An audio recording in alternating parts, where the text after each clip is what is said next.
وسلم کی محبوب تاریخ میں ابراہیم میدری کی شان، ابراہیم میدری کی یام، جناب جی ایم عاشق نواز نبازی صاحب سے ریکویسٹ کروں گا کہ اسٹیج پہ آئے اور اپنے خیالات کا اظہار کریں.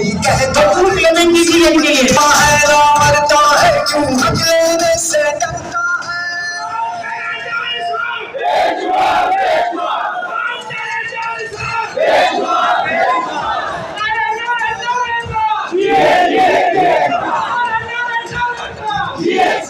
اللهم صل على رسوله الكريم. اعوذ باللہ من الشیطان الرجیم. بسم اللہ الرحمن الرحیم.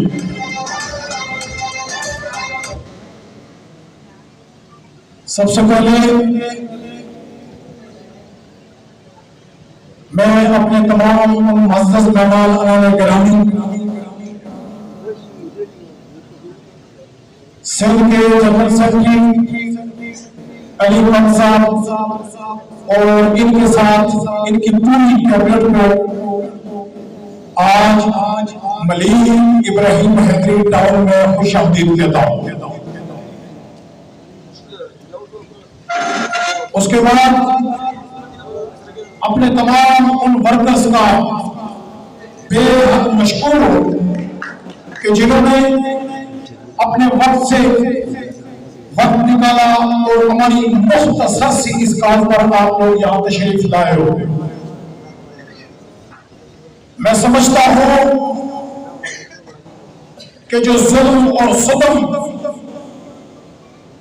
اب تک ہماری جماعت کے اوپر جو ظلم کے پہاڑ توڑے گئے، لیکن اس کے باوجود آج ہم یہاں پر موجود عمران خان کے قصیدے اور آپس میں ایک دوسرے کے ساتھ مل کر بیٹھے ہیں.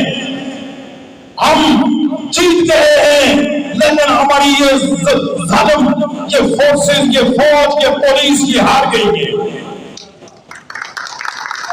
ایک چوٹی کا زور لگانے کے باوجود ہمیں یہ ختم نہیں کر سکے. اس پر مجھے سب سے پہلے اپنے اوپر، اس کے بعد اپنے ورکرز کے اوپر، اس کے بعد اپنی اس بچی کھچی لیڈرشپ کے اوپر بڑا فخر ہے. اور اس موقع کے اوپر اگر اس لیڈرشپ کا نام نہ لیا جائے تو یہ ان کے ساتھ بڑی زیادتی ہوگی کہ آج ملیر کا پروگرام ہوا اور اپنی سابقہ لیڈرشپ کو ہمیں یاد نہیں کیا، جس پر ہمارے گورنر صاحب، ہمارے پورٹ اینڈ شپنگ کے وزیر صاحب اور وہ لوگ جو خان صاحب کو ہمیشہ اپنے گھیرے میں رکھتے تھے اور خان صاحب کو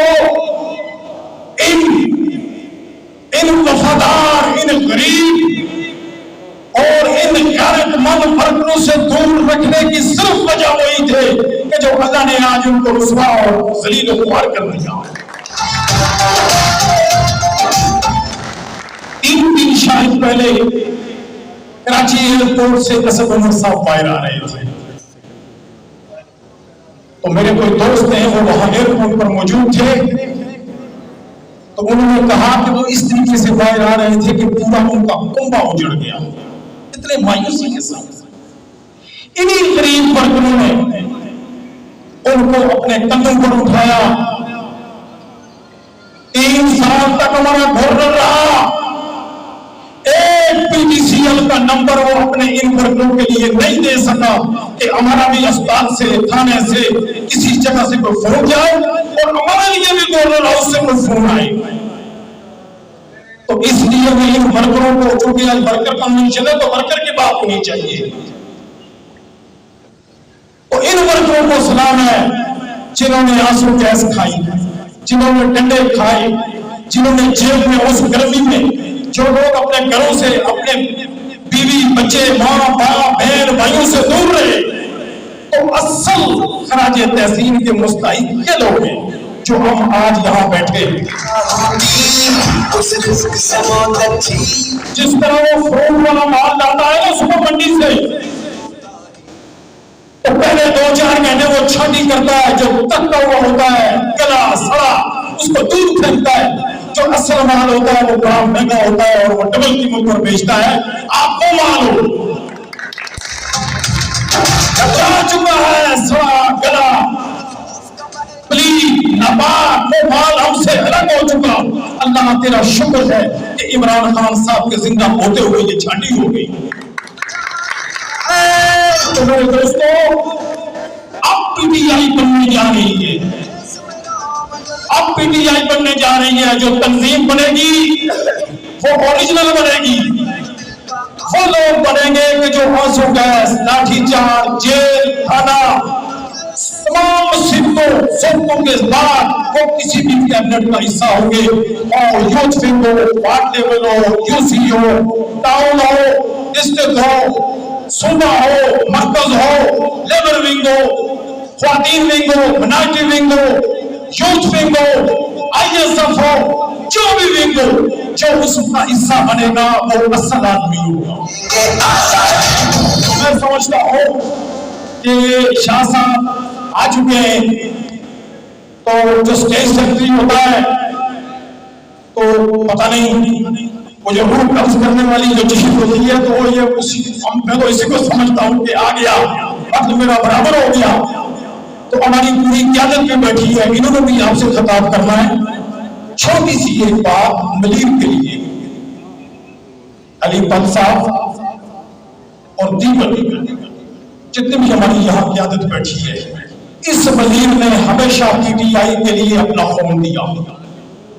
عمران اسماعیل صاحب کہیں گے 246 کا الیکشن ہو, تمام پولنگ ایجنٹ ملیر سے جا کر 90 پر وہاں پر جا کر ملیر کے لوگ بیٹھتے تھے.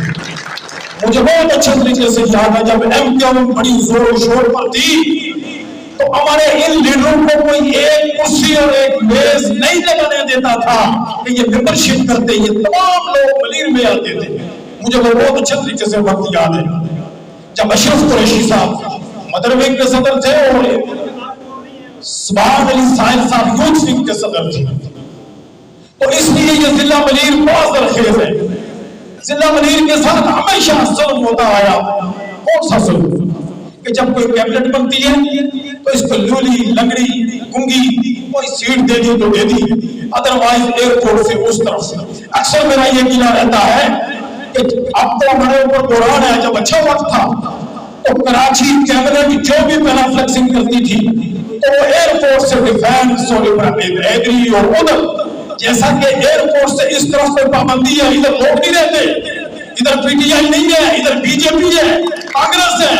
میں اکثر یہ کہتا ہوتا تھا کہ آپ ایئرپورٹ سے اس طرف بھی, یہ جو کراچی ہے یہ گگر پھٹک تک جاتا ہے, تو یہ سارا کراچی کا علاقہ ہے. تو میں امید رکھتا ہوں کہ آئندہ نہ ہم ظلم ہونے دیں گے نہ آپ کو کرنے دیں گے. اور شکریہ.